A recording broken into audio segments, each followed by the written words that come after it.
de riesgos, dentro de los temas de riesgos, hay una parte que es riesgos de mercado. Yo diría que para alguien que ve inversiones financieras, sobre todo inversiones financieras desde un punto de vista de, de wealth management, de fondos soberanos, es decir, ¿qué significa esto?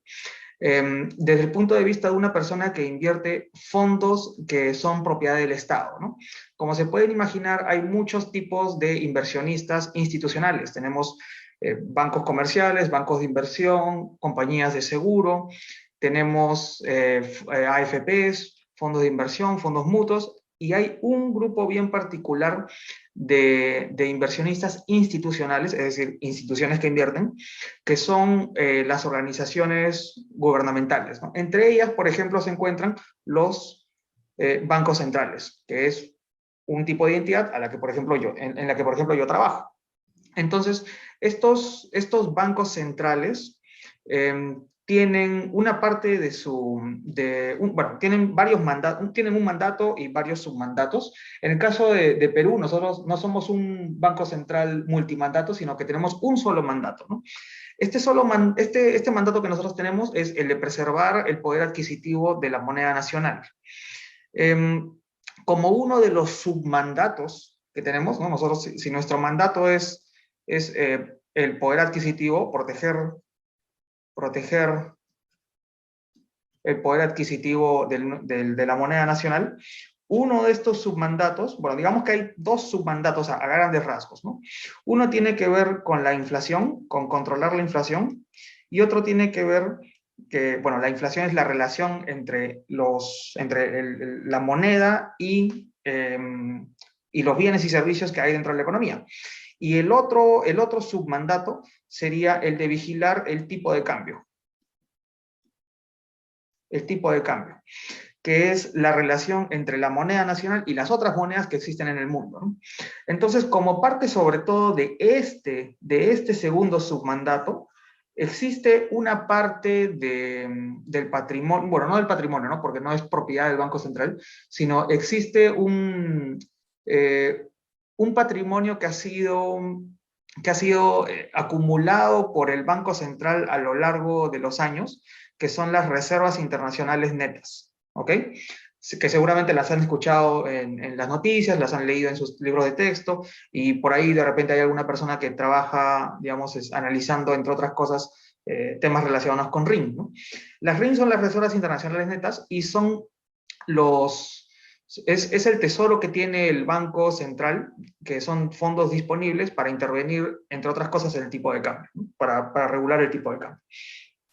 Ok, entonces, ¿cuál es uno de los submandatos que tiene el Banco Central con respecto a esas reservas internacionales netas? Debe invertirlas como si fuera un portafolio de inversión, ¿no? Entonces, ¿qué tiene que ver esto con lo que vamos a conversar hoy día, ¿no? Sobre todo cuando alguien invierte, cuando un inversionista institucional tiene un fondo de inversiones, digamos, mandado por una entidad como un gobierno central, como para un banco central, tiene un tipo de riesgo que es básicamente de mercado. Existe el riesgo de crédito, existe el riesgo de liquidez, sí, todo eso existe, pero lo más importante en su portafolio es probablemente los riesgos macroeconómicos, macro. Seguramente nosotros hemos visto, bueno, nosotros querríamos probablemente explayarnos en un montón de temas, pero bueno, el tiempo nos impone una restricción. Entonces, nosotros vamos a conversar básicamente de riesgos de mercado, factor investing, y un poquito vamos a conversar cómo todo este tema converge hacia la técnica del factor investing, ¿no? Cuando nosotros tenemos un portafolio que es principalmente bonos de muy alta calidad, como ustedes saben, un banco central no puede invertir, o no por lo general, y no es nuestro caso, no invierte en activos de baja calidad o de altísimo riesgo, ¿no? Invierte principalmente en unos activos que son de muy buena calidad, de bajo riesgo, de alta seguridad, y estos activos están sujetos principalmente a variables macro, es decir, tipos de cambio, tasas de interés. algunos precios de algunos commodities, pero principalmente tiene que ver con riesgo macroeconómico, es decir, riesgo no diversificable, ¿no? Seguramente esto lo han visto en algún curso de mercado de capitales probablemente, que hay dos tipos de riesgo en cuanto a lo sistémico, ¿no? Es decir, hay riesgo sistémico, que es no diversificable, y hay un riesgo que es no sistémico o específico, que es llamado riesgo diversificable, ¿no? Cuando tu riesgo es principalmente riesgo no diversificable, es decir, aquel riesgo sistémico que está en toda la economía y que no se puede, que no se puede deshacer por medio de la diversificación, que son, digamos, los riesgos a factores, la exposición a factores de riesgo macro, es decir, tasas de interés, tipos de cambio, como les decía, los clásicos son precios de commodity, precios de acciones, etc. Entonces, en ese caso, surge una metodología que es extremadamente útil que se llama Factor Investing. El Factor Investing, ahora vamos a hablar exactamente qué es. Es una forma, es un framework o una técnica en la que nosotros podemos, en la que nosotros podemos, en la que nosotros podemos encuadrar nuestro análisis de riesgo para, para formar unas métricas de riesgo que son integradoras. ¿Qué quiere decir integradoras? Quiere decir que nosotros podemos coger distintos factores de riesgo con distintas métricas y meterlos todos en una sola métrica. ¿Ok? Ahora vamos a ver exactamente qué significa esto. Entonces, bueno, en la presentación que ya nos hizo el favor el anfitrión de decirla, este soy yo. Si es que por ahí alguien le interesa buscarme por LinkedIn para conversar más extenso acerca de algunos de estos temas, estoy totalmente dispuesto. Está mi link de LinkedIn ahí. Si es que, bueno, me pueden buscar por mi nombre, Oscar Bendezú, CFA-FRM, está ahí como el identificador de LinkedIn. Algo de bibliografía acerca para las diapositivas que vi, que preparé para esta reunión. Y vamos a hablar un poco, perdón, esto no, esto era parte de un curso de riesgos de mercado, ¿no? Entonces, había una larga lista de temas que veíamos, pero nosotros vamos a enfocarnos en un tema un poquito más avanzado porque ya vamos de frente a Factor Investing. Vamos a ver entonces exactamente qué cosa es Factor Investing, ¿no? Nosotros normalmente vemos los riesgos de un portafolio, de inversiones en términos de pesos, ¿no?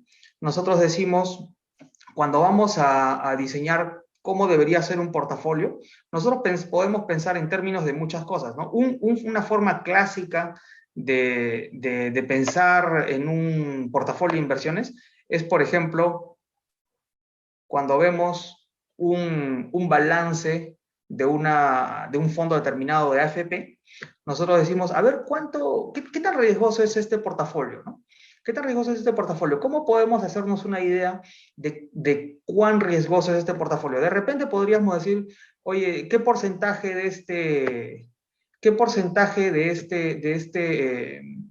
este portafolio está invertido en bonos, ¿no? De repente hay una parte de este portafolio que está invertido en bonos, de repente un 25% en bonos, de repente un 40% en acciones, y el resto que sería 65, 35% en cash. ¿Sí? Entonces, esto a primera vista puede ser mucho más riesgoso que un portafolio,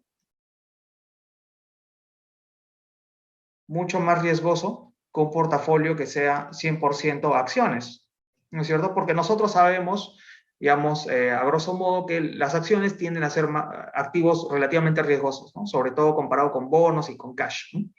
Cuando digo cash me refiero a dinero en efectivo, ¿no? Entonces, nosotros podríamos preguntarnos, bueno, vamos a ver, pues, activo por activo, pueden ser miles de activos los que estén en este portafolio, porque aquí tenemos tipos de activos, pero no tenemos activos, no nos dicen exactamente activos individuales, ¿no? Ahí puede haber cientos, miles de activos individuales, y cada uno de ellos puede tener su propio retorno esperado, su propia desviación estándar de retornos, sus propias correlaciones con los demás activos. Entonces, si es que yo tengo en un portafolio determinado cientos, miles de activos, puede ser bastante complicado analizar activo por activo y tener una larga lista de pesos y tal vez una matriz de covarianzas, porque seguramente hemos visto ese concepto antes, ¿no es cierto? No sé si han llevado, si todos los aquí presentes tenemos fresco tal vez un, un curso de teoría de portafolio, ¿no? En el que veíamos, pues, cómo calculábamos, por ejemplo, el riesgo de un portafolio y nosotros necesitábamos considerar la matriz de varianzas y covarianzas de los retornos de los distintos activos, ¿no? Entonces, si es que nosotros necesitamos hacer eso con un portafolio de cientos, miles de activos, puede ser una matriz de covarianzas gigantesca, ¿no? Muy grande. Muy grande y además que probablemente no para todos estos activos nosotros vamos a tener una historia de retornos, ¿no? Para sacar una covarianza, una correlación o una varianza para completar esa matriz de covarianzas, ¿no? ¿Qué pasa si es que nosotros tenemos un bono, por ejemplo, que está recién emitido? ¿Cómo calculamos una matriz cómo calculamos una covarianza de ese bono que está recién emitido, que no tiene historia con respecto de los retornos de otros activos? Entonces, tomar la metodología de pesos y activos individuales puede ser un gran problema, ¿no? Porque tienes activos nuevos, porque tienes algunos activos que no tienen historia de repente, porque son muy líquidos, no cotizan en el mercado, tú preguntas a tus brokers y no hay precios, no hay precios disponibles o muy líquidos, y además porque también puedes tener una cantidad inmanejable de datos, ¿no? Porque tienes simplemente muchos activos. Entonces, ¿cómo entra en esta problemática el factor investing, ¿no? La inversión por factores, también llamada factor investing, entra para solucionar este problema y partiendo de esta premisa, ¿no? Es cierto que tú tienes muchos activos diferentes, ¿no? Y analizarlos por separado sería una cosa bien compleja, ¿no? Sin embargo, tú sabes que hay unos factores de riesgo que son comunes a la gran mayoría de esos activos.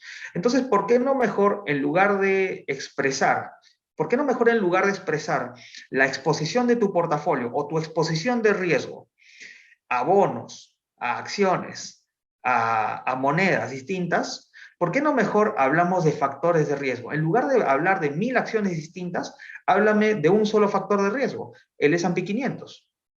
¿No? Imagínate, por ejemplo, que tú tienes 500, ahí está, ¿no? Un típico ejemplo, ¿no? 400 acciones. 400 acciones de empresas que cotizan en el NYSE, ¿no? En el New York Exchange, ¿no? En la bolsa de Estados Unidos, la bolsa de Nueva York. Entonces sí es cierto que tú tienes muchas acciones distintas, ¿no? 400 acciones distintas, con 400 precios distintos, con 400 desviaciones estándar de retorno distintas. Pero también es cierto que esas 400 acciones, tú podrías decir que están unidas por medio de un factor de riesgo común, que es el retorno del índice de acciones Standard Poor's 500. ¿No?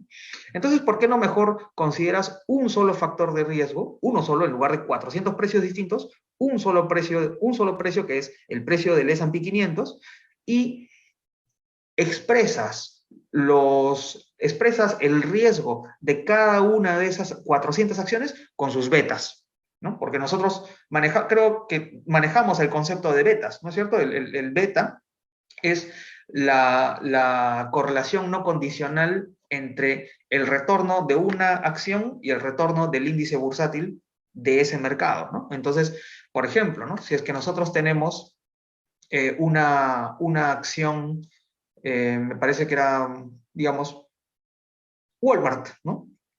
Walmart, que es WMT en Bloomberg, Walmart, ¿no? El supermercado gigante de Estados Unidos. Y Walmart, si tuviese un beta igual a 0.7, ¿qué significa ese 0.7? Significa que cuando el Standard Poor's cuando el Standard & Poor's, no me refiero al S&P 500, ¿no? Cuando el índice bursátil Standard & Poor's 500 sube en 1%, ¿sí? ¿Qué pasa con el retorno de este activo Walmart que tiene un beta de 0.7? Debería subir también en aproximadamente 0.7%. Esta es una aproximación, no necesariamente tiene que ser así todos los días, cada vez que se mueve el S&P 500, pero sí sabemos que la relación tiende a eso, ¿sí? Porque es su correlación no condicional, ¿no? Es su correlación no condicional. Entonces el beta de las acciones nos dice eso, ¿no? Una medida de sensibilidad de las acciones a su índice bursátil. Y así como tenemos los betas para las acciones, ¿qué tenemos para los bonos, por ejemplo? Tenemos la duración y más específicamente los KRDs, ¿no? Los KRDs, bueno, primero hablando de duración, ¿no? Y los KRDs, nosotros sabemos que, primero hablando de duración, ¿no? Para refrescar, nosotros sabemos que la duración es una medida de sensibilidad del precio del bono a las tasas de interés, ¿no? Entonces, por ejemplo, ¿no? Si nosotros tuviésemos un bono X con una duración de 4, ¿qué significa? Significa que si la yield to maturity de ese bono sube en 1%, entonces el precio del bono baja en 4%. ¿No es cierto? Esa es una medida de sensibilidad, ¿no? Medida de sensibilidad para los activos de renta variable, el beta. Medida de sensibilidad para los activos de renta fija, la duración, ¿no? Más específicamente, nosotros podemos hablar, en lugar de duración, podemos hablar de KRDs, ¿no? Seguramente recordando por ahí un curso de renta fija, nos podemos acordar que los KRDs es la descomposición de la duración, ¿no? Entonces, el KRD, un bono tiene varios KRDs. Un bono tiene una sola duración, ¿no? Pero un bono tiene varios KRDs. Tiene KRDs de 1 año, de 2 años, de 3 años, de 4 años, de 5 años, etcétera, ¿no? ¿Qué cosa nos dice esos KRDs? Cada uno de esos KRDs que tiene el bono nos dice la sensibilidad del precio del bono a esa tasa de ese plazo específico, ¿no? Porque nosotros sabemos que en el mercado existe algo llamado curva de rendimiento, ¿no? ¿No? Una yield curve o una curva de rendimiento. Y esa curva de rendimiento nos dice que no es que haya una sola tasa de interés, ¿no? Sino que la curva de rendimiento nos muestra algo así, por ejemplo, ¿no? Este es el plazo y esta es la tasa, ¿no? Entonces, nosotros tenemos una tasa a 1 año, una tasa a 2 años, una tasa a 3 años, etcétera, ¿no? Entonces, el bono tiene una sensibilidad específica a cada una de esas tasas. Todos los bonos tienen, un bono de 4 años, por ejemplo, tiene un KRD a 1 año, un KRD a 2 años, un KRD a 3 años, un KRD a 4 años, ¿no? Porque tiene distintas sensibilidades para las tasas de distintos plazos, ¿no? Entonces, ya vamos construyendo eso. ¿Y qué otro? Hasta ahora tenemos 2 factores de riesgo, ¿no? O 2 tipos de riesgos de mercado específicamente. Uno es el riesgo de mercado de los precios de las acciones, otro es el precio de mercado de las tasas de interés, ¿sí? Y el otro gran riesgo de mercado serían los tipos de cambio, ¿no? Los tipos de cambio pueden ser sumamente volátiles y afectan a los activos que están denominados en otras monedas, ¿no? Que están denominadas en una moneda que es distinta a nuestra moneda base. Y de eso vamos a hablar en un ratito, ¿no? Porque es bien interesante, ¿no? ¿Qué pasa, por ejemplo, si es que yo estoy aquí en Perú, manejo un fondo que está en soles peruanos, y el 100% de mis activos está en soles? ¿Yo tendré riesgo de tipo de cambio? No, ¿no? No hay ningún riesgo de tipo de cambio, porque todos mis activos están denominados en la misma moneda base, ¿no? Que son soles. Ahora, ¿qué pasaría si es que ese mismo portafolio de puros activos que están en soles los tiene una persona que está domiciliada en Nueva York, en Estados Unidos, y su moneda base son dólares?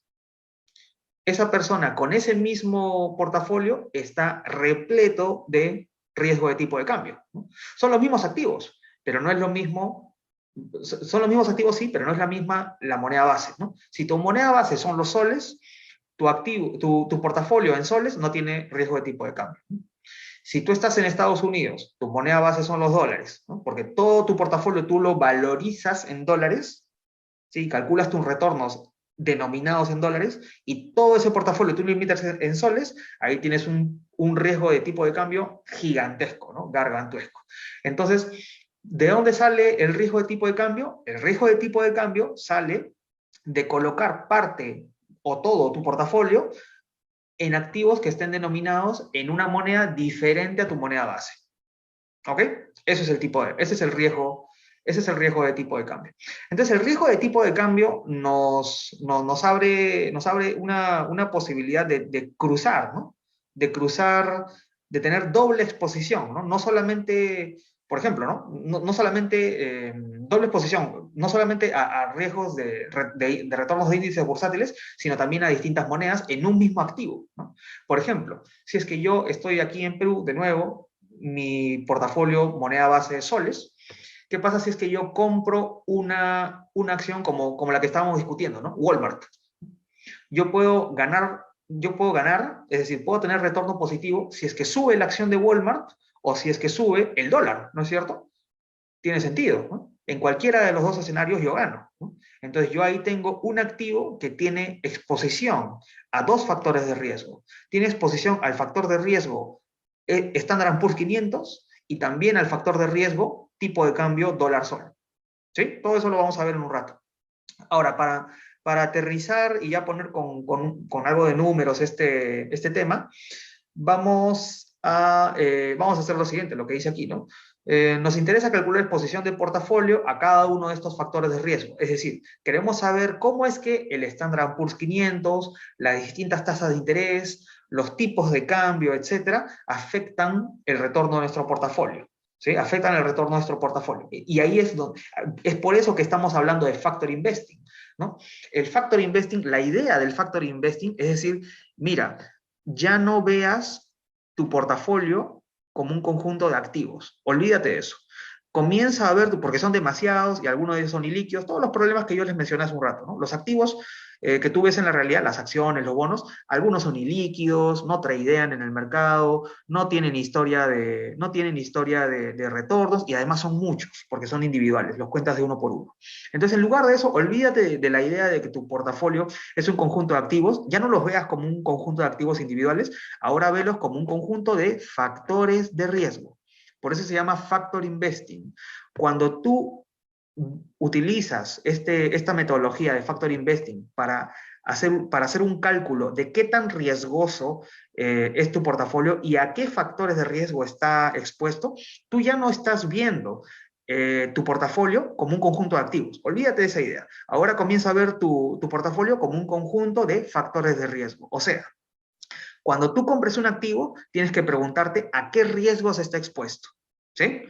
Y en base a eso, tú elaboras un perfil un perfil de factores de riesgo en los que cuantificamos las sensibilidades del portafolio a los distintos factores de riesgo. Y eso es lo que vamos a hacer. Entonces, para efectos de sintaxis, vamos a asumir siempre que tenemos como generalidad N activos individuales en el portafolio y que estos N activos individuales están expuestos a un total de K factores de riesgo, ¿no? N por K, ¿no? O sea, N activos individuales, que pueden ser 3.000, 2.000, 20.000 activos distintos, ¿no? Entre bonos, acciones, etcétera. Y el riesgo de estos muchísimos activos individuales se puede resumir en K factores de riesgo. ¿Ok? K factores de riesgo. Estos K factores de riesgo suelen ser muchísimos menos, ¿no? Suelen ser pues 10, ¿no? Suelen ser 10, 20. Veamos un caso inicial, un caso súper sencillo, en el que solamente tenemos un portafolio de renta fija, ¿no? Imagínense un portafolio de renta fija, no existen acciones y además es de una sola moneda, ¿no? Es un portafolio súper sencillo, ¿no? Imaginemos que tenemos un portafolio que tiene como moneda base dólares, ¿no? Y todos sus activos están denominados en dólares, ¿no? Y además todos estos activos son solamente treasuries, ¿no? O sea, bonos emitidos por el Tesoro de Estados Unidos, ¿no? Un portafolio, sin duda, extremadamente sencillo, ¿no? Sencillo como para un libro, ¿no? Súper sencillo. Entonces, ¿qué observamos nosotros en este portafolio sencillo? Observamos que está afecto a varios factores de riesgo, ¿no? Tenemos el factor de riesgo de la tasa de interés en dólares de 3 meses, la tasa de interés en dólares de 6 meses, la tasa de interés en dólares a un año, y así sucesivamente hasta la de los bonos más largos, que en este caso, si tenemos bonos hasta de 10 años, pues la tasa más alta relevante sería la de 10 años, ¿no? Entonces, todas estas tasas de interés forman el concepto del que nosotros estamos hablando hace un rato, que era la curva de rendimientos, ¿se acuerdan? La curva de rendimientos. Esta curva de rendimientos es la curva de rendimientos en dólares de los bonos de la tesorería de Estados Unidos, ¿no? Entonces, esta curva de rendimientos la podríamos graficar, pero bueno, la podemos poner en orden. Sabemos que hay cierta independencia entre esos factores de riesgo, ¿no? Tenemos la tasa de 3 meses, 6 meses, etcétera. Cada una de ellas cambia de manera independiente, ¿no? Puede subir, puede bajar, ¿no? Entonces, cada una de estas tasas es un factor de riesgo, ¿no? Porque nosotros sabemos que en el mercado no existe, no existe la tasa de interés, ¿no? No es que sea la tasa de interés, hay muchas tasas de interés. Entonces, nosotros nos preguntamos qué tan sensible es cada uno de los bonos que tenemos en el portafolio a estas tasas, ¿no? Eso lo podemos ver en el perfil del bono, lo podemos calcular también, hay metodologías para calcular la duración, para calcular los KRDs. Si tenemos Bloomberg, lo podemos sacar de Bloomberg, ¿no? Cuando nosotros ingresamos un bono determinado a Bloomberg, podemos consultarle cuáles son sus KRDs, cuál es su duración, ¿no? Entonces nosotros en todo caso tenemos la sensibilidad de cada uno de los bonos a las distintas tasas de interés y también tenemos los valores de cada una de las tasas de interés. Entonces nosotros, ¿qué hacemos? Tomamos esta medida de sensibilidad y nosotros calculamos el KRD del portafolio, ¿sí? ¿Cuál es el KRD del portafolio? Es decir, la sensibilidad, por ejemplo, ¿no? La sensibilidad a la tasa de 3 meses del portafolio, ¿no? Ahí está. ¿Cuál es el KRD de 3 meses del portafolio? Esto sería la sensibilidad, ¿no? Esto sería la sensibilidad. Sensibilidad a la tasa de 3 meses del portafolio, ¿no? O sea, dicho de otro modo, ¿no? La sensibilidad del portafolio a la tasa de 3 meses, ¿no?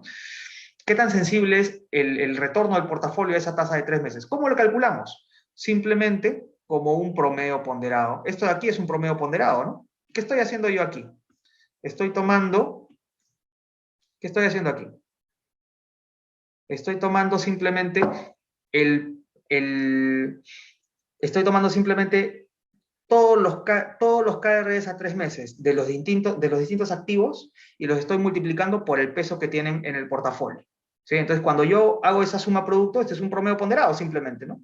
¿Qué cosa es el KRD de 3 meses del portafolio? El promedio ponderado de los KRDs a 3 meses de todos los activos que están dentro de ese portafolio, de todos los bonos en este caso, ¿no? Lo mismo para la de 5 años, lo mismo para la tasa de 5 años, para la tasa de 2 años, de 1 año, etcétera, ¿no? Entonces, al realizar esta operación para todos los plazos y tenores relevantes, ¿no? Para cada una de las tasas de interés relevantes para este portafolio, obtenemos algo llamado vector de KRDs del portafolio, ¿no? ¿Qué cosa es el vector de KRDs del portafolio? Bueno, son los KRDs del portafolio, ¿no? O sea, por ejemplo, ¿no?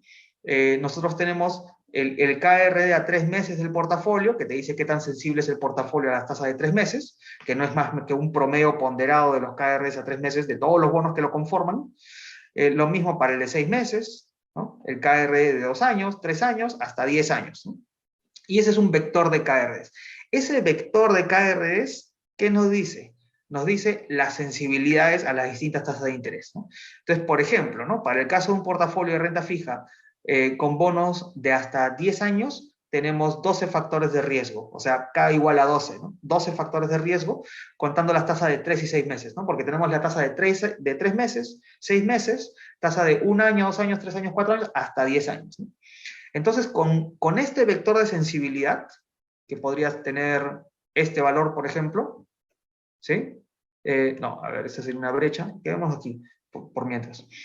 Este vector de KRDs, nosotros hemos resumido en solamente 12 numeritos la sensibilidad del riesgo, la sensibilidad del retorno del portafolio a a las variaciones de tasa de interés. ¿Ok? Si es que nosotros, en lugar de tomar, el camino del factor investing, hubiésemos querido analizar bono por bono, ¿qué problema habríamos tenido? Los que ya habíamos discutido, ¿no? Aquí no nos dicen exactamente cuántos bonos son, ¿no? Nosotros pudimos haber tomado 1000 bonos y esos 1000 bonos resumirlos en 12 KRDs solamente, ¿no? Pudieron haber sido 3000 bonos, 10.000 bonos, y esos 10.000 bonos habrían podido ser resumidos en estos 12 KRDs de igual manera. ¿Por qué? Porque al final cada uno de estos KRDs que nosotros vemos acá, cada uno de estos KRDs del portafolio son solamente promedios ponderados. Pueden ser promedios ponderados de 500 bonos, de 1000 bonos, de 18.000 bonos individuales, no importa. Igual van a ser, no importa cuántos bonos haya en el portafolio, mientras sean bonos que pueden ser resumidos, o sea, mientras sean bonos que tengan riesgo solamente a esta tasa de interés, que estemos usando, nosotros vamos a poder resumirlo en 12 factores de riesgo, que son estas 12 tasas de interés. ¿Ok? En lugar de tener que trabajar con todos esos bonos de manera individual, ¿no? Entonces, ¿qué sucede, no? Nosotros sabemos que para trabajar, digamos, para trabajar respetando la sintaxis, respetando unas cosas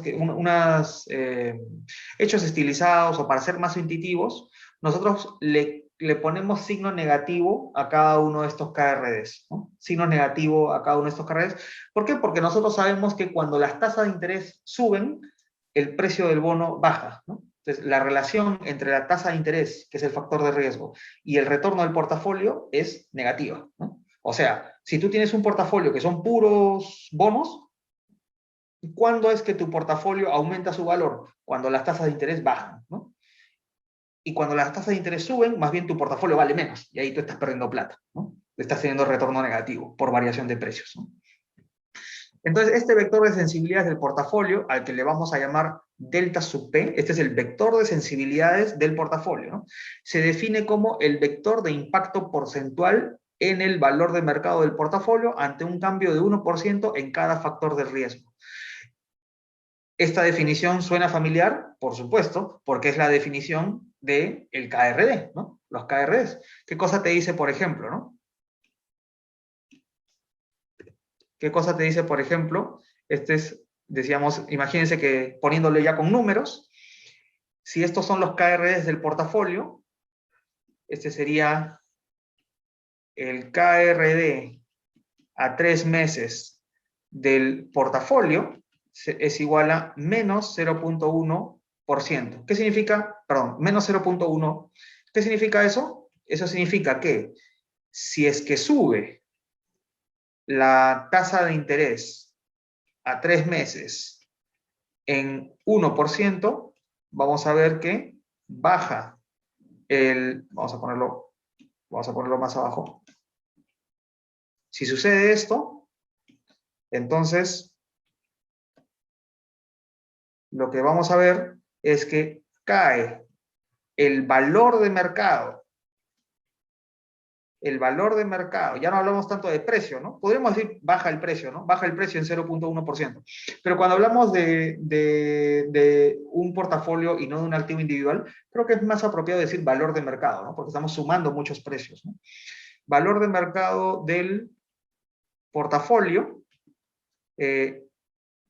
baja en ¿cuánto? En 0.1%. ¿Ok? Eso es lo que nos dice ese numerito de menos 0.1, ¿no? Menos 0.1. Es un multiplicador, como siempre, ¿no? Como la duración, ¿no? Solamente que en lugar de hablarte de la yield to maturity, habla de una tasa en específico que tú encuentras en el mercado, ¿no? Una tasa que es la tasa de 3 meses, ¿no? La tasa de 3 meses de esta curva de rendimientos, ¿no? Lo mismo por aquí, ¿no? Lo mismo por aquí. ¿Qué significa este numerito? Es lo mismo, así que voy a coger otro ejemplo. Esta sería, si esta era la tasa a 3 meses, esta sería la tasa a 6 meses, esta sería la tasa a 1 año, esta sería la tasa a 2 años. Vamos a coger este de aquí. ¿Qué nos dice esto?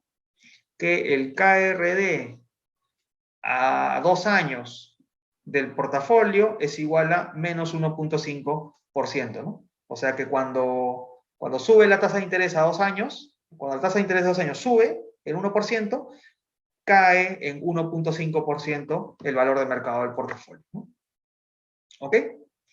¿Qué más? Cuando calculando las variaciones de cada factor de riesgo y ordenándolas en un vector R, ¿no? O sea, cuando cambian las tasas de interés, nosotros podríamos obtener un retorno del portafolio de renta fija, ¿no? Claro, porque si tenemos un vector de 12 variaciones de cada una de estas tasas de interés, las multiplicamos linealmente, ¿no? O sea, elemento por elemento, ¿no? Por el vector de sensibilidades, ¿no? Nosotros tendríamos el retorno del portafolio, ¿no? Este es un cálculo que lo vamos a utilizar quizás en un ratito, aunque no es tan relevante en este momento, porque antes de hablar de esto, vamos a hablar de otro tema, ¿no? Bueno, aquí, a ver un segundito. No, miento. Sí, sí vamos a hablar de eso. Sí vamos a hablar de eso inmediatamente. Me estaba comiendo esta diapositiva, este grupo de diapositivas acá. Perfecto. Este vector RP, o mejor dicho, este vector R no es más que retornos, ¿no? O mejor dicho, variaciones de factores de riesgo, ¿no? Aquí está más,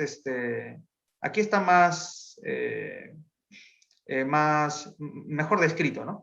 R vendría a ser las variaciones de los factores de riesgo, o sea, las variaciones de las tasas de interés, y eso nosotros lo podemos multiplicar por el vector de sensibilidades, ¿no? Entonces nosotros podemos obtener el retorno de este portafolio de renta fija, multiplicando simplemente, haciendo una suma producto, ¿no? Haciendo una suma producto de cada sensibilidad, que le ponemos delta, ¿no? Delta minúscula porque es el vector, le llamamos delta mayúscula. Entonces, delta, o sea, la sensibilidad del portafolio al caésimo factor de riesgo, ¿no? Multiplicado por la variación de ese caésimo factor de riesgo. O sea, no estamos haciendo más que eh,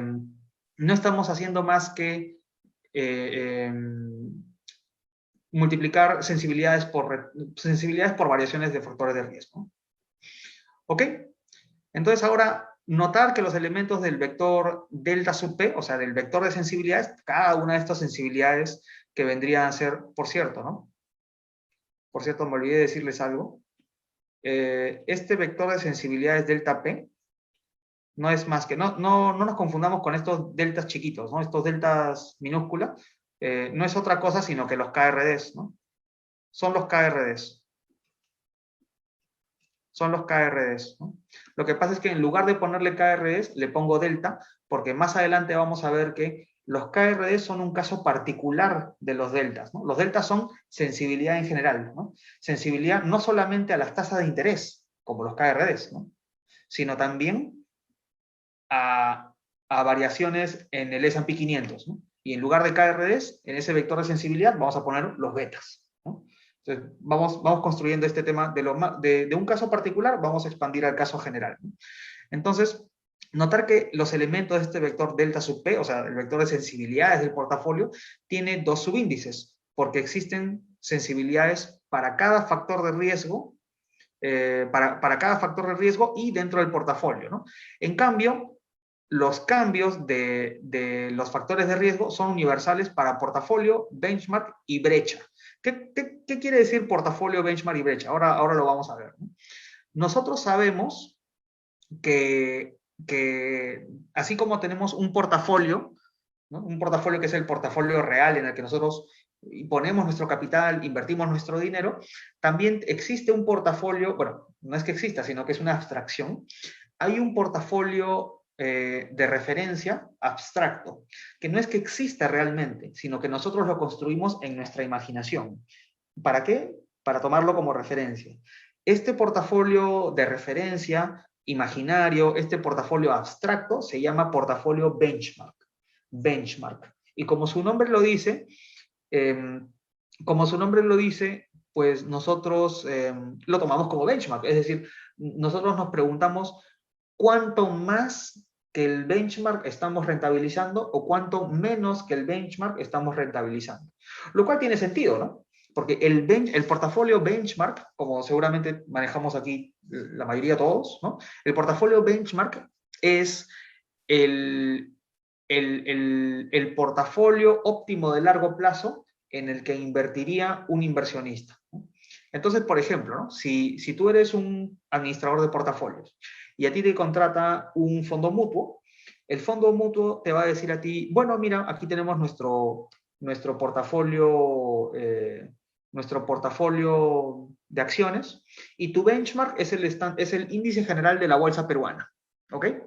Entonces, si es que ellos no te contrataran a ti como administrador de portafolio, ellos invertirían su dinero pasivamente en el índice general de la Bolsa de Valores de Lima. No se esfuerzan en tomar ninguna decisión, simplemente invierten en exactamente lo mismo que el índice general de la Bolsa de Valores de Lima.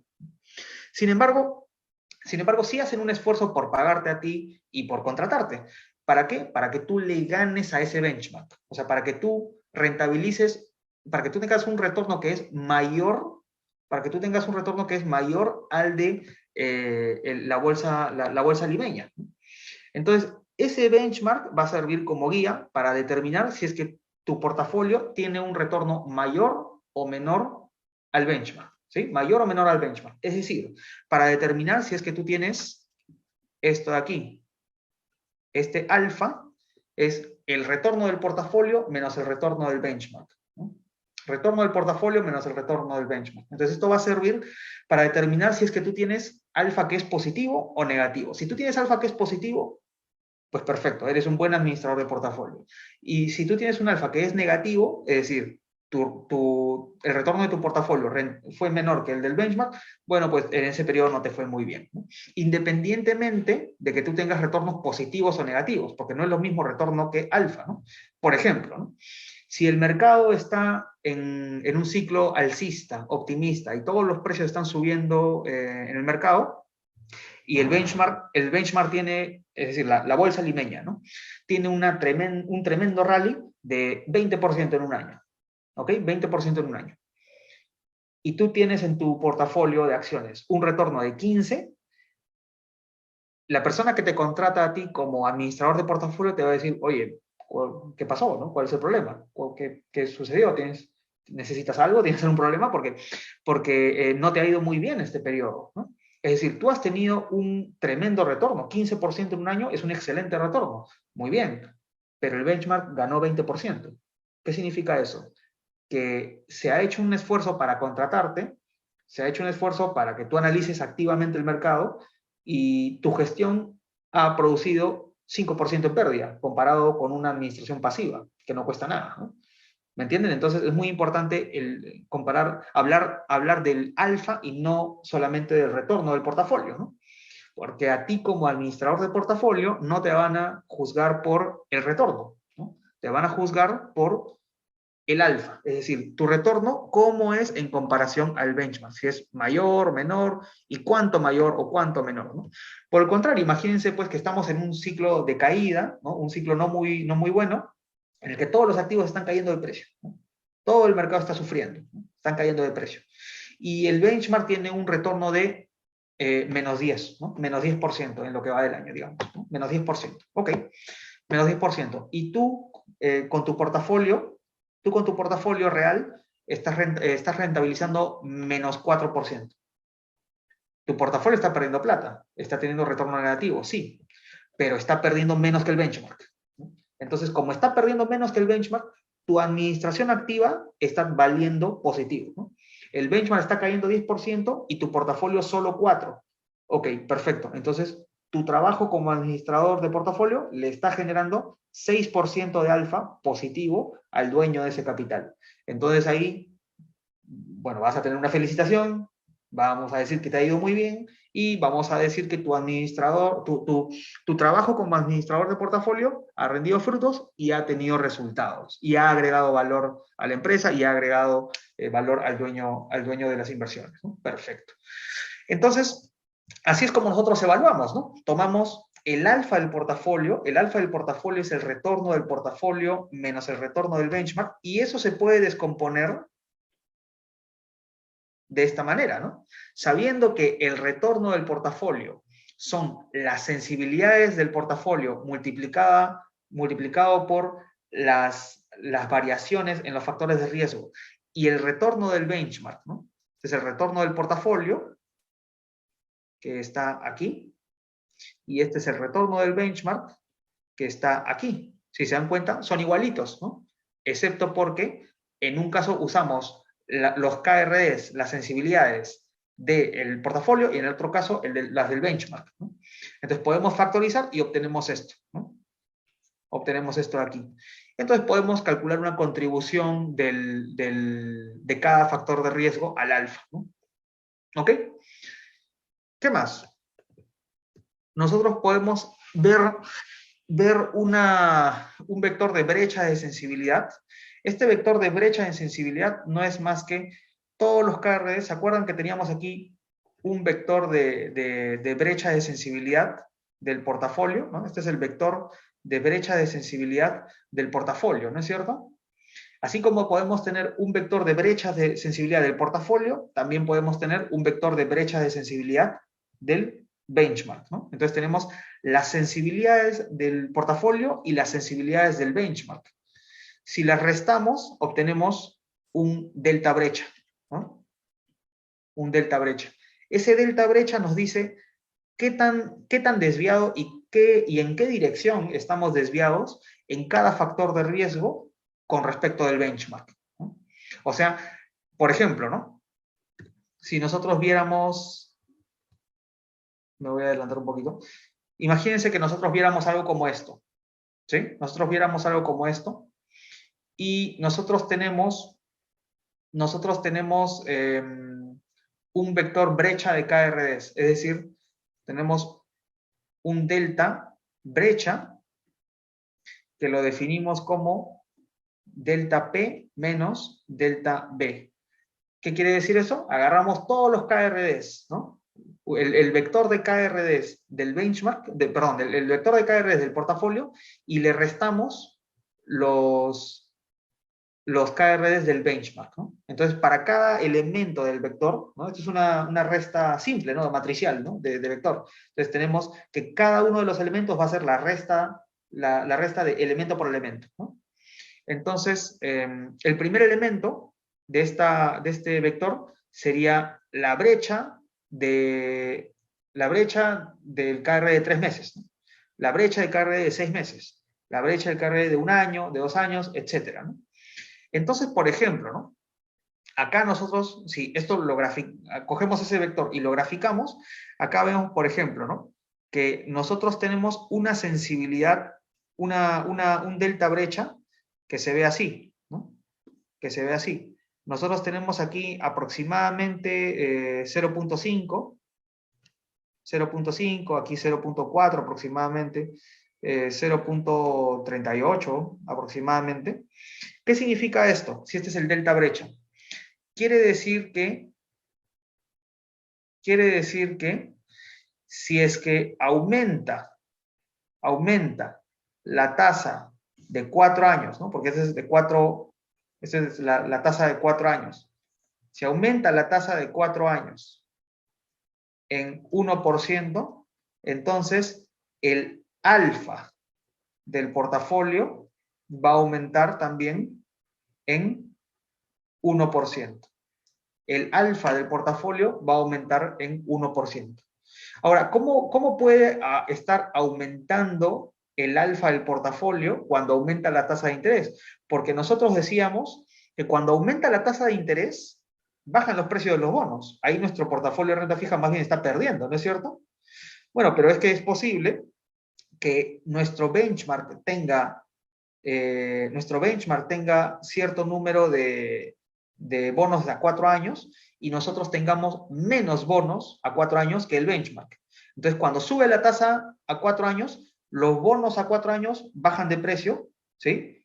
Y de esos bonos que bajan de precio, el benchmark tiene más. Entonces, el benchmark pierde más plata que nuestro portafolio. Entonces, tenemos alfa positivo. Perdón, aquí le puse 1%, ¿no? Me equivoqué. Un segundo. Aquí le puse 1%, debe ser 0.5%. 0.5%. Ya, perfecto. 0.5%. ¿Sí? Entonces, este perfil de brechas, de brecha de sensibilidad nos dice eso, ¿no? Este perfil de brecha de sensibilidad es extremadamente informativo, ¿no? Porque nos dice qué es lo que cree el administrador de portafolio que va a pasar con los distintos factores de riesgo, ¿no? Este administrador de portafolio cree que la tasa de interés de 4, 5 y 6 años, estas de aquí, cree que las tasas de interés de 4, 5 y 6 años van a subir. Y el resto de tasas de interés a 7, 8, 9, 10 y 11 años deberían bajar. Eso es lo que este administrador de portafolio cree. Nosotros sabemos eso.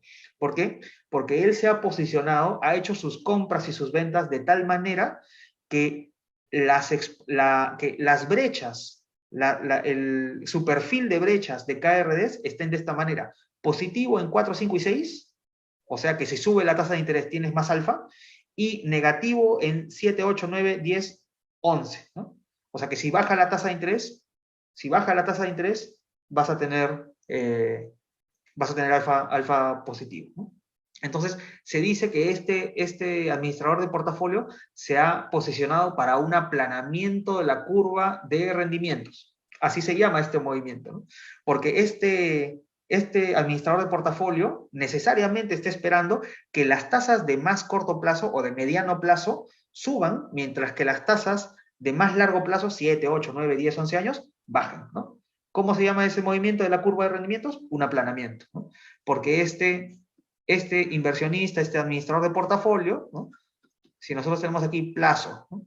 Y tenemos aquí la tasa de interés, si la curva de rendimientos tiene esta forma, este administrador está esperando a que pase a ser así, ¿no? Voy a dibujarlo un poco mejor.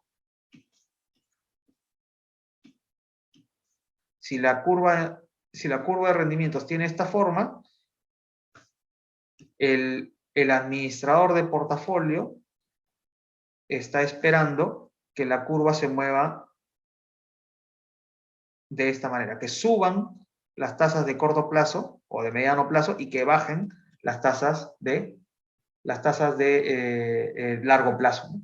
Eso normalmente sucede cuando hay un empeoramiento de un empeoramiento de las expectativas por el lado largo, ¿no? Por el lado de más a la derecha de las tasas de más largo plazo, o si es que tenemos aquí este lado de aquí, el alza de las tasas de más corto plazo, mediano plazo, sucede cuando se espera que el Banco Central suba las tasas de interés, ¿no? Ok, entonces todo esto esto es bien informativo, ¿no? Este es el vector de brecha, este es el vector de brecha de sensibilidades que manejaría el administrador de portafolios.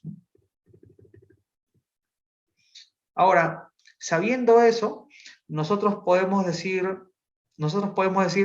si es que nosotros ya tenemos un framework para trabajar, ¿no? ¿Cómo calculamos ahora sí el riesgo que tiene el portafolio, ¿no? Nosotros, ¿se acuerdan de esta formulita en la que nosotros decíamos que la desviación estándar del portafolio era igual, bueno, a esta, ¿no? Esta fórmula de aquí. La desviación estándar del portafolio, nosotros decíamos que la desviación estándar del portafolio, o sea, la desviación estándar de los retornos del portafolio es igual a la raíz cuadrada de pesos por sigma por peso transpuesta, ¿no? Esta fórmula seguramente la han visto, ¿no? Esta es la forma matricial de la fórmula de desviación estándar de retornos de los activos, ¿no?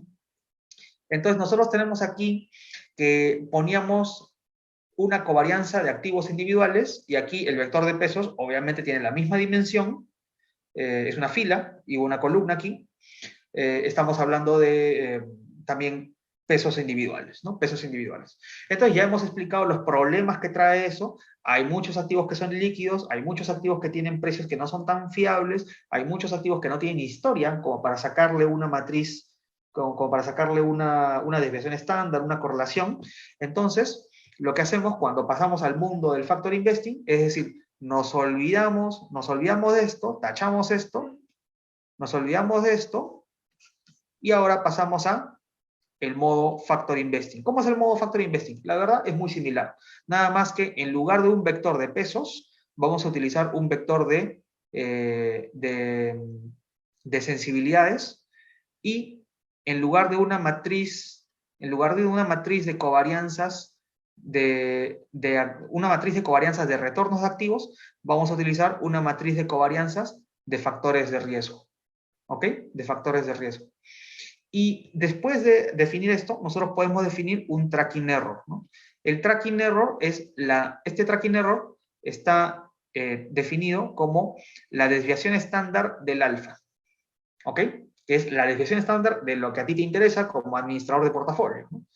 La desviación estándar del alfa, también llamado error de réplica o tracking error, por eso se le pone TE, es, de nuevo, es la misma fórmula, nada más que en lugar de utilizar el vector de sensibilidades del portafolio, vas a utilizar el vector de sensibilidades brecha, ¿no? Y la matriz de covarianza es la misma, ¿no? Es la matriz de covarianza de las variaciones de los factores de riesgo, ¿no?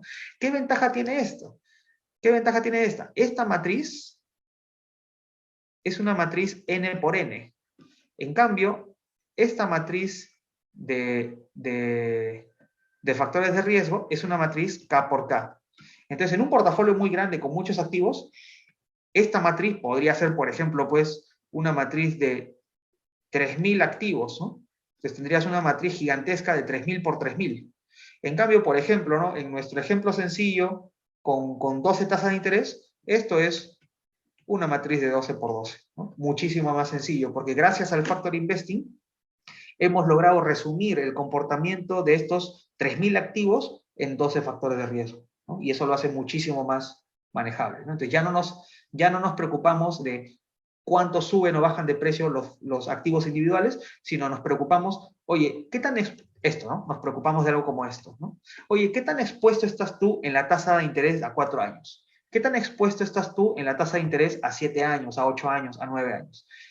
¿Se dan cuenta? Ya no estamos hablando de activos, ¿no? Nos olvidamos de los activos y estamos hablando de exposición a factores de riesgo, ¿no? En este caso, tasa de interés.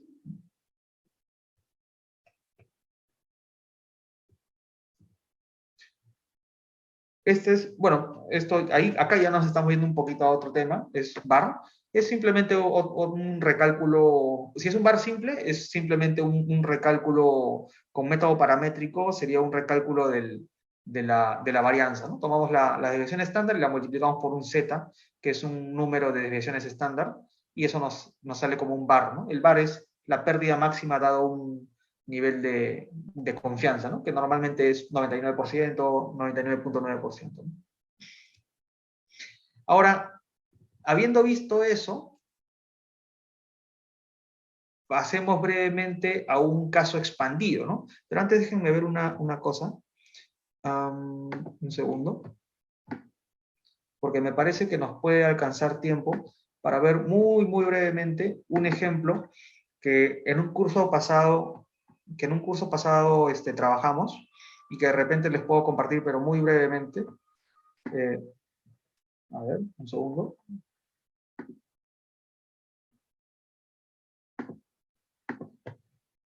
De todas formas, vamos a hablar del caso expandido, ¿no?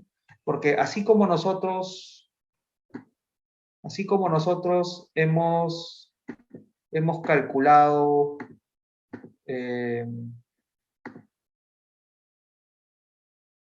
ahí está. A ver, déjenme ver si es que tenemos ya. Ok, creo que ese es un buen ejemplo. Miren, antes de pasar al caso expandido, ¿no? Viendo solamente viendo solamente el caso simple viendo solamente el caso simple del portafolio de bonos, fíjense en este portafolio, ¿sí? Muy brevemente, solamente para un poco cuajar todos los números, las formulitas que hemos visto y las definiciones que hemos visto. ¿Qué tenemos aquí? Este es un portafolio sencillo con solamente 9 activos, ¿no? Cada uno de estos códigos que tenemos aquí son unos códigos de Bloomberg, ¿no? Son los ISINs, ¿no? Que son como los DNIs de cada uno de estos activos, ¿no? Y cada uno de estos bonos, todos estos son bonos del Tesoro de Estados Unidos, ¿no? En este caso son solamente 9, pero pudieron haber sido 1000, ¿no? Entonces, cada uno de estos tiene un valor nominal, o sea, tenemos un valor nominal invertido en cada uno de estos bonos, tiene su moneda, que en todo caso es dólar, sus precios, y multiplicando precio por cantidad, o sea, precio por nominal, nosotros podemos obtener el valor de mercado, ¿no? Sumando los valores de mercado, podemos obtener el valor de mercado del portafolio, ¿no? Entonces, nuestro portafolio es un portafolio de 171 millones de dólares aproximadamente, ¿no? Nosotros tenemos encargado esa cantidad de plata para invertirla, ¿no? Entonces, nosotros tenemos nuestro portafolio benchmark, que es idéntico por ahora, ¿no? Nuestro portafolio benchmark comienza siendo idéntico, y cuando nuestro portafolio benchmark es idéntico, nosotros vemos que tenemos aquí nuestro perfil de KRDs, ¿no? ¿Se acuerdan que decíamos que teníamos para cada uno de los activos un KRD determinado, ¿no? Nosotros tenemos aquí, por ejemplo, este es el vector de KRDs para ese primer bono, ¿no? Este es el vector de KRDs del segundo bono, un bono a un año. ¿Mm?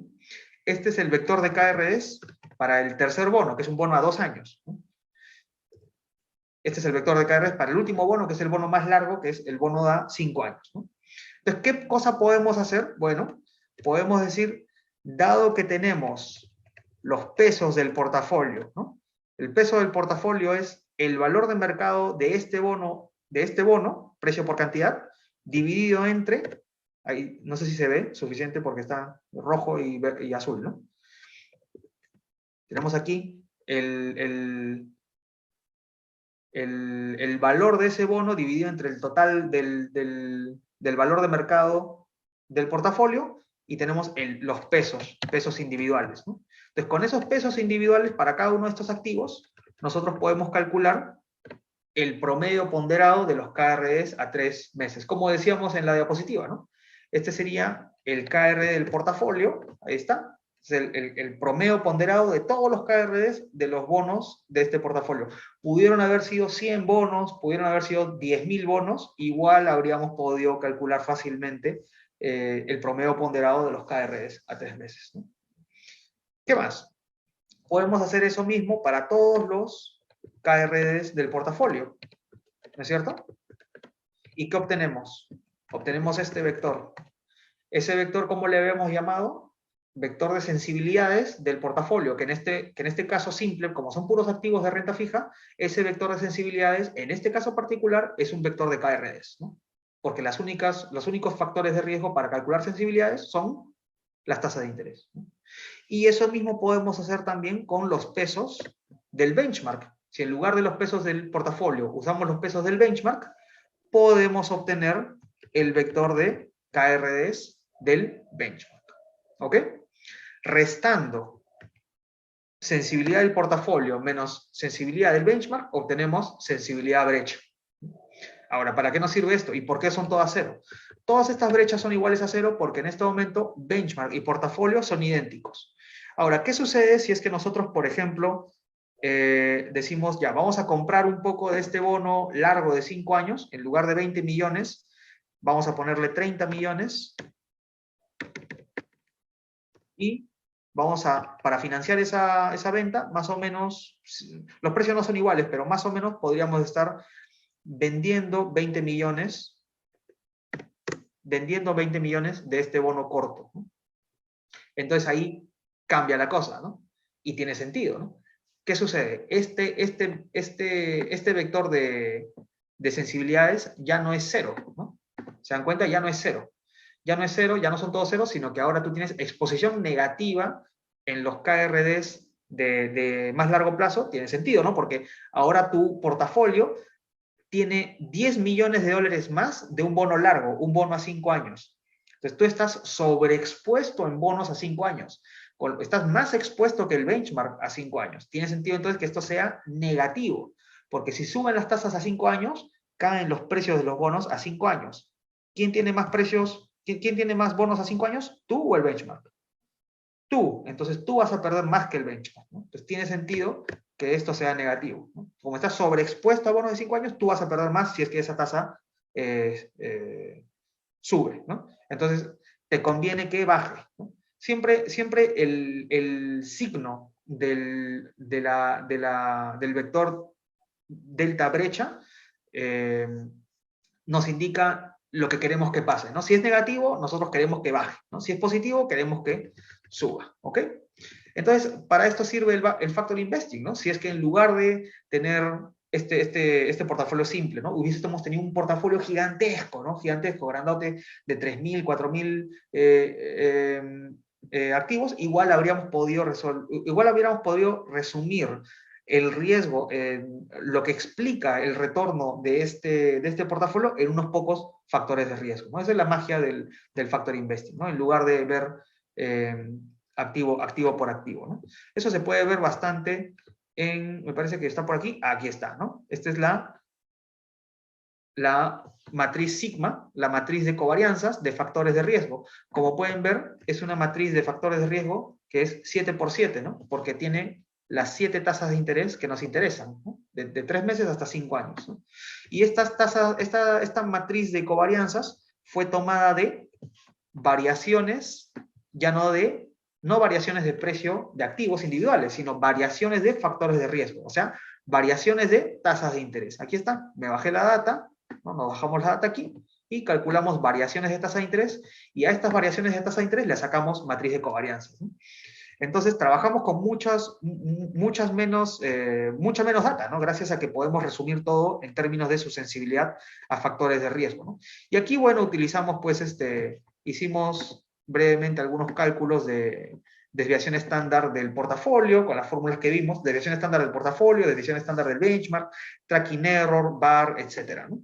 Todo esto para elaborar las métricas. Una vez que tenemos la matriz de covarianzas de los factores de riesgo, como ya vimos, y estos 3 vectorcitos, podemos calcular todos estos números rápidamente, ¿no? Son sencillos de calcular. Ok. ¿Qué más? ¿Qué tenemos? ¿No? ¿Qué más tenemos? Ya para redondear la idea. A ver, déjenme un segundito. Me parece que... No, creo que se me fue el chat. Ah, no, ahí está. Ya, perfecto. Ahora, ese es el caso anterior que es un caso simple, solamente con bonos, ¿no? Pero el factor investing evidentemente no se limita solamente pues a bonos y tasas de interés, ¿no? El factor investing puede aplicarse en cualquier entorno o cualquier portafolio en el cual nosotros tengamos activos definidos con factores de riesgo definidos, ¿no? Por ejemplo, imagínense un caso un poquito más complejo en el que le metemos multimonedas y multiactivos, ¿no? Ahora vamos a tener tres tipos de activos. Vamos a tener acciones, vamos a tener bonos y vamos a tener cash, ¿ok? Como el ejemplo que veíamos al principio de la sesión. Y además de eso vamos a tener 3 monedas: dólares, euros y libras esterlinas, ¿ok? Entonces vamos a ver, o hacemos un mapeo simple, rápido, de nuestro portafolio y vemos que tenemos en acciones, tenemos acciones en dólares que cotizan en el NYSE, acciones en euros que cotizan en la bolsa alemana de Frankfurt y acciones en libras que cotizan en el mercado de Londres, ¿ok? Entonces, cada uno de estos tipos de activos, ¿no? Bueno, es un solo tipo de activos, ¿no? Equities, acciones, pero digamos que están expuestos a un factor de riesgo distinto, ¿no? Las acciones en dólares tienen un beta, ¿sí? esa es su sensibilidad, pero están expuestos al S&P 500, a las variaciones del S&P 500. Las acciones alemanas que cotizan en Frankfurt van a estar expuestas al índice DAX, o sea, el índice de la bolsa alemana, ¿no? Y las británicas van a estar expuestas al FTSE 100, ¿no?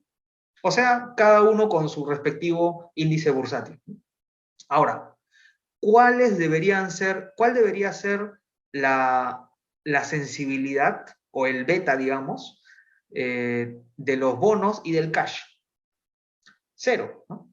Cero, porque no pertenece, o sea, estos tipos de activo, los bonos y el cash, no tienen sensibilidad porque no tienen sensibilidad a estos factores de riesgo porque no son activos de renta variable, ¿no? Al igual que las acciones que están en Europa, ¿no? En Frankfurt, no, o bueno, según nuestro modelo, vamos a decir que no tienen sensibilidad a variaciones en el S&P 500. Ahora, uno podría decir, pero en la práctica sí tendrían relación. Sí, pero vamos a decir que, bueno, sí se puede decir que tienen relación, como también podemos decir que tienen relación gracias a que el S&P 500 impacta en el DAX y el DAX impacta en las acciones europeas. Entonces, para efectos de simplificación de nuestro modelo, de simplificación de nuestro modelo, nosotros vamos a decir que cada acción que está en cada mercado tiene sensibilidad a su respectivo índice bursátil y las demás sensibilidades van a ser cero, ¿no? Al igual que van a ser cero las sensibilidades o los betas, mejor dicho, de los bonos y del cash. ¿Alguien levantó la mano? Miguel, me parece. ¿Puedes escribir tu pregunta en el chat? Todo bien, profesor. Sí. Ah, ya, ok. Ya, perfecto. ¿Qué más? Entonces, si se dan cuenta, lo que estamos armando aquí, este cuadrito que tenemos aquí, este cuadrito es el equivalente a esto, ¿no? Este cuadrito es el equivalente a este cuadrito de aquí, a este cuadrito que estoy sombreando, ¿no? Este cuadrito que estoy sombreando me dice, para cada activo, cuáles son arma un mapeo, ¿no? Para cada activo, cuáles son las sensibilidades de cada uno de sus factores de riesgo, ¿no? Entonces, es perfectamente viable que acá le pongamos 0 cuando la sensibilidad es 0, ¿no? Cuando no es el factor de riesgo que corresponde a ese activo, ¿no? Después, ¿qué más? Tenemos otro grupo de factores de riesgo acá, en este siguiente grupo de columnas, que van a ser todos los KRDs, ¿no? Todas las tasas de interés. ¿Cuáles son las duraciones o los KRDs de las acciones? 0, ¿no? Porque las acciones no tienen KRDs, las acciones tienen beta, ¿no? Y ya consideraste su riesgo acá, ¿no? El cash, lo mismo, ¿no? El cash tampoco tiene duración, su duración por definición es 0, ¿no? ¿Quiénes sí tienen KRs? Los bonos estadounidenses, ¿no? Los bonos, ¿no? Los bonos. Y después hay otro grupo de factores de riesgo, ¿no? Que son los tipos de cambio, ¿no? Acá vamos a tener dos tipos de cambio. Como tenemos tres monedas y nuestra moneda base es el dólar, vamos a tener solamente dos factores de riesgo. El euro con respecto del dólar y el tipo de cambio el tipo de cambio euro-dólar y el tipo de cambio libra-dólar, ¿no? ¿Y quiénes son los activos que van a tener riesgo de tipo de cambio? Todo aquel activo que no esté denominado en nuestra moneda base, que estamos diciendo que es el dólar americano, ¿no? Entonces, ¿estas acciones en dólares tienen riesgo de tipo de cambio? No. ¿Estas acciones en euros tienen riesgo de tipo de cambio? Sí. Entonces le ponemos un 1 aquí. ¿Por qué le ponemos un 1 y no le ponemos otro número como por ejemplo el beta? ¿Por qué 1? ¿Por qué tendría que ser 1? Tiene sentido que sea 1 la sensibilidad, porque la sensibilidad de ese activo para con el tipo de cambio es una cosa perfectamente proporcional. ¿Por qué? Porque si es que el tipo de cambio euro-dólar, ¿no? Imaginemos esto, ¿no? Nosotros tenemos nuestro portafolio en dólares, estamos en Nueva York, ¿no? Nuestra moneda base es dólares, y compramos unas acciones pues, de Volkswagen, ¿no? Volkswagen que están en euros, ¿no? Ok. Entonces nosotros tenemos dos formas de ganar. Que el tipo de cambio euro-dólar suba o que Volkswagen suba, ¿no? O el precio de Volkswagen en euros suba. Ahora, si es que el tipo de cambio euro-dólar sube en 1%, ¿qué significa? Que cada euro puede comprar 1% más de dólares que antes, ¿no? Entonces, ¿qué significa eso para nosotros que hemos invertido en acciones de Volkswagen? Quiere decir que si nosotros vendemos nuestras acciones de Volkswagen, cada uno de esos euros que nosotros tenemos van a poder comprar 1% más dólares de lo que podían comprar antes. Entonces, un aumento de 1% en el tipo de cambio euro-dólar aprecia 1% nuestra posición, nuestra inversión en acciones de Volkswagen, ¿no? Entonces, en simple, en cristiano, la sensibilidad es 1, ¿no? Cuando hablamos de tipo de cambio, la sensibilidad es necesariamente 1, ¿no? Entonces, esta sensibilidad va a ser 1. Ojo, que esta sensibilidad es 1 porque nosotros estamos expresando el tipo de cambio como, el factor tipo de cambio lo estamos expresando como euro sobre dólar. Si lo expresáramos como dólar sobre euro, aquí debería ser -1 en lugar de 1, ¿no? Bueno, entonces como todo lo ponemos en relación, en relación directa, ¿no?, con nuestra moneda base, que es el dólar, aquí le ponemos 1, ¿no? ¿Quién más tiene riesgo de tipo de cambio? Estas acciones en libras, 1 aquí. Estos bonos en dólares, como están denominados en la moneda base, tienen 0 y 0, no tienen riesgo de tipo de cambio, al igual que este cash en dólares, no tiene riesgo de tipo de cambio, pero sí lo tiene el cash en euros y el cash en libra esterlina, ¿no? Ok, perfecto. Entonces, esta es la idea que nosotros vamos a utilizar para construir, para ampliar, ¿no?, para ampliar nuestro pequeño modelo a un modelo un poco más grande, ¿no?, que ahora tiene 3 tipos de factores de riesgo, ¿no?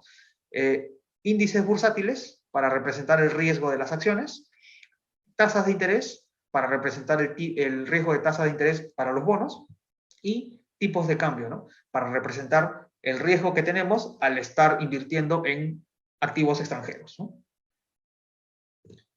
Entonces, más o menos cómo se ve, ¿no? Se ve algo así.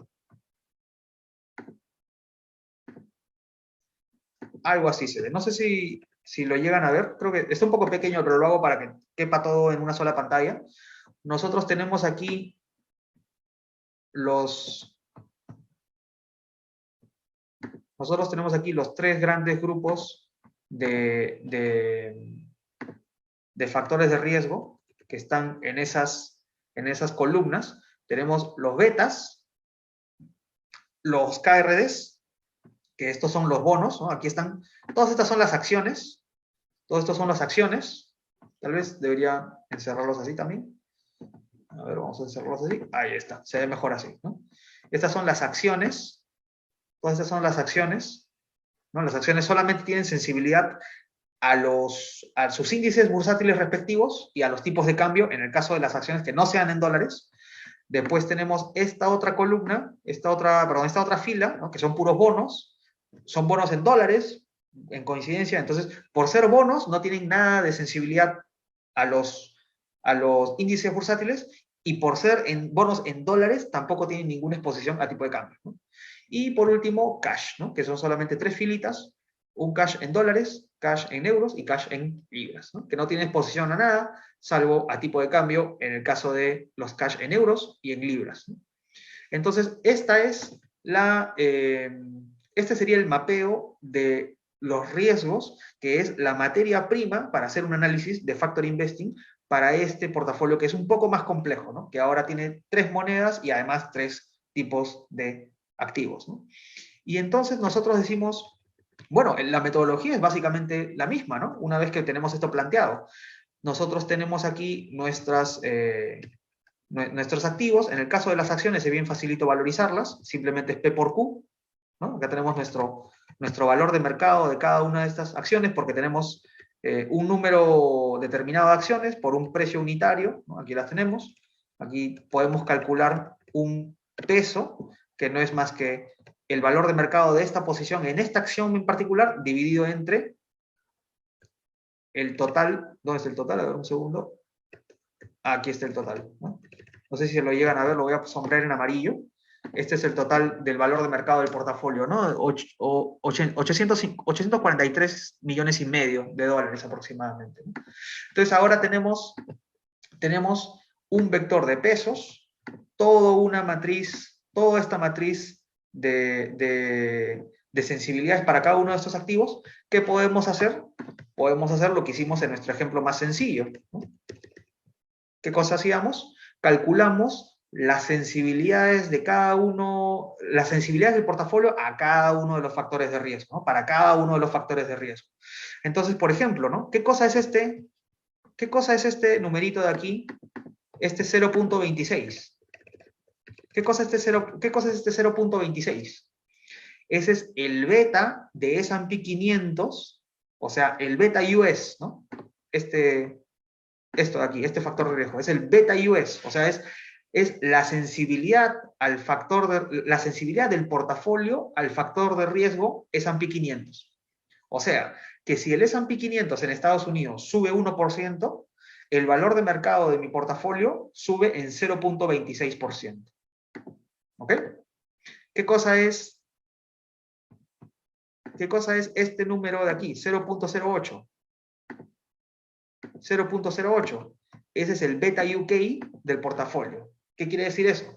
Que si el FTSE 100 de Londres, el FTSE 100 de la Bolsa de Londres sube en 1%, mi portafolio está ganando 0.08%. ¿No? ¿Qué más? Por ejemplo, esta tasa de aquí, ¿no? Este factor de riesgo. ¿Cómo se llama ese factor de riesgo? Tasa de interés de 3 años. Tasa de interés de 3 años. Su sensibilidad respectiva es menos 0.14. ¿Qué significa eso?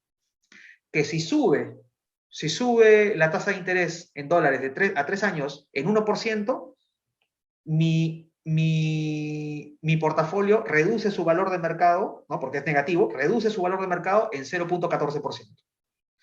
Y por último, un último ejemplo, tenemos aquí este factor de riesgo, tipo de cambio libra-dólar, ¿no? ¿Qué significa ese 0.23? Si sube el tipo de cambio libra-dólar en 1%, sube también el valor de este portafolio en 0.23%. ¿no? Perdón, en 1%, si sube el tipo de cambio en 1%, si la libra se aprecia con respecto del dólar en 1%, el valor del portafolio aumenta en 0.23%. Entonces, esto es un vector de sensibilidades. Este es el benchmark, entonces este sería el vector de sensibilidades del benchmark. ¿no? Si nos movemos aquí, a esta otra pestaña, como este es un portafolio un poquito más grande, lo hice por separado, y aquí nosotros tendríamos el vector de sensibilidades del portafolio. Es un poco diferente, porque yo ya, en este ejemplo ya había movido, ¿no? Pero nosotros podríamos copiar y pegar los nominales, como para que sea igual, así como lo habíamos visto en el ejemplo anterior.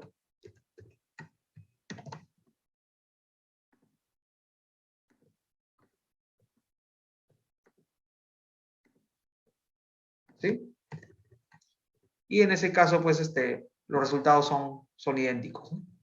Los resultados son igualitos. Pero vamos a dejarlo como estaba, porque aquí nosotros habíamos utilizado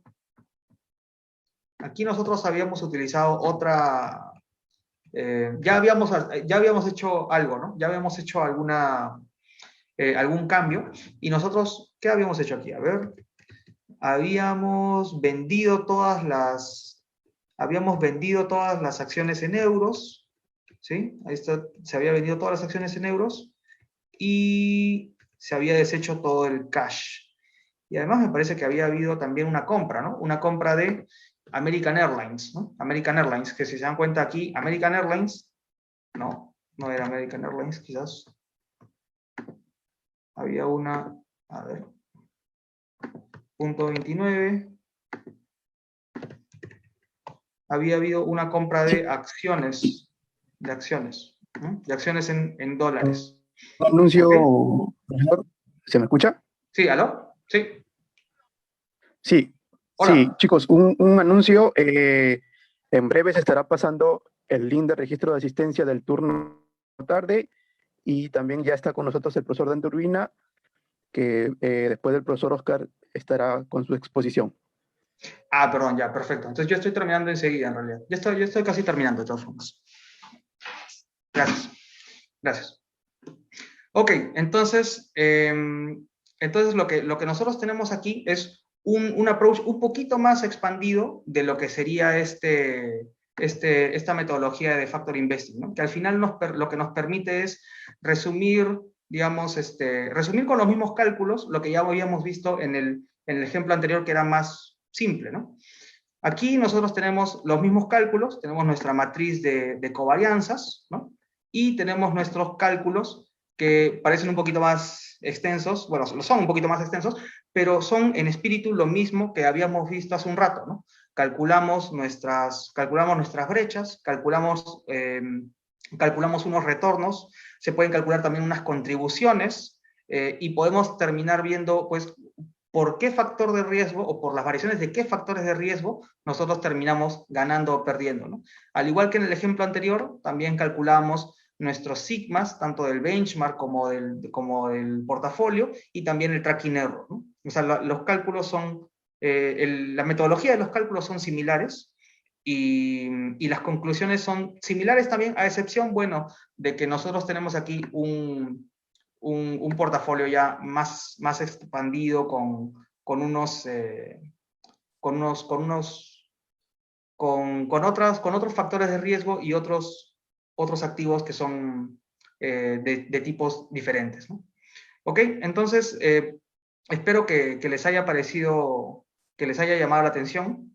Este tema de factor investing a veces no es tan tocado, ¿no? Porque de por sí temas de riesgos a veces en pregrado no se ve mucho, no, creo que ha estado recién entrando en las últimas décadas, ¿no? Como decirles que, por ejemplo, los CROs, o sea, los Chief Risk Officers, son un cargo nuevo, ¿no? Hace algunas décadas no existía, ¿no? Solamente teníamos el CEO, el CFO, pero no teníamos un un ejecutivo top encargado de la parte de riesgos, ¿no? Ahora sí existe eso porque, bueno, riesgo se está volviendo cada vez más importante, ¿no? También un poco la experiencia de las crisis, ¿no? No sé si tienen alguna pregunta al respecto. Si desean, pueden contactarme de todas formas por LinkedIn. Yo gustoso de conversar con ustedes y de intercambiar algunas ideas, porque siempre podemos tal vez por ahí intercambiar alguna cita de un libro o de alguna referencia que tengamos.